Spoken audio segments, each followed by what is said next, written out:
Today I'm going to use my Tektronix TDS 2012B as a spectrum analyzer, utilizing the fast Fourier transform feature that's built into the unit. And what I've got is I have this pellet stove which causes EMI on my amateur radio set.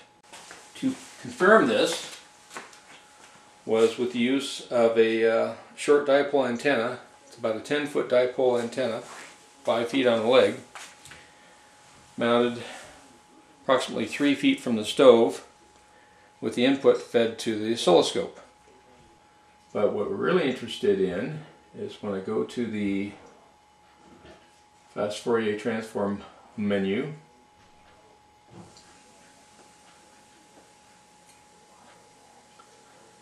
this is the frequency spectrum we'll be looking at.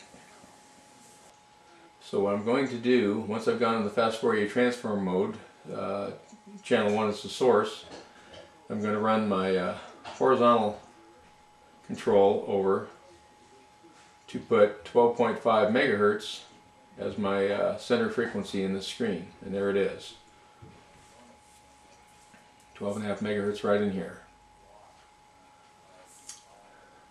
You can see the noise floor is pretty controlled right now.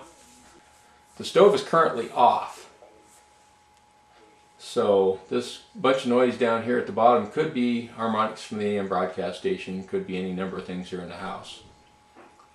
But what I want to do is I want to show you the difference between the stove being off and the stove being on.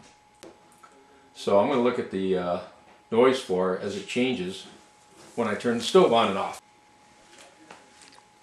Okay, you can see the baseline noise floor that we're looking at.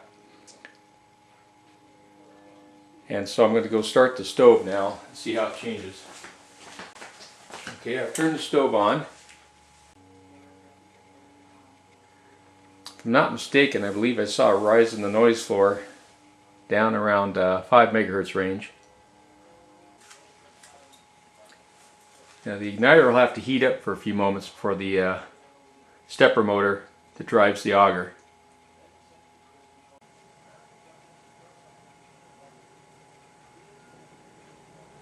Okay, the stepper motor that drives the auger just kicked in. Notice the rise of the noise floor as the electronics in the stove kicks in. Actually, we may be missing a large portion of this, so I'm going to change the frequency range. Okay, now we're looking at 25 megahertz, 0 to 50 megahertz range, and you can see the upper end around 20 to 25 megahertz is quite active now. I actually should have had the scope set here originally because the 28 megahertz band, 10 meter band for amateur radio, was the one that I was having the largest amount of trouble with, which initiated this test. Now this will continue until the auger shuts down shortly after it's filled the fire pot. Okay, the auger just shut down as the stove prepares to fire up. The noise floor is back to normal. Once the fire starts, the auger will start up again. Okay, the auger just started again. You see the sudden increase in noise floor across the entire amateur shortwave band.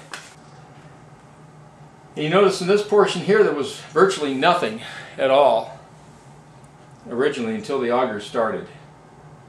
And this is where I'm having the largest amount of trouble. Now keep in mind that this stove has met all FCC regulations for EMI and RFI products. In this case, there's not much I can do because of the fact that it does meet FCC regulations. So it'll be pretty much up to me to try to minimize the interference. Anyway, thanks for your time.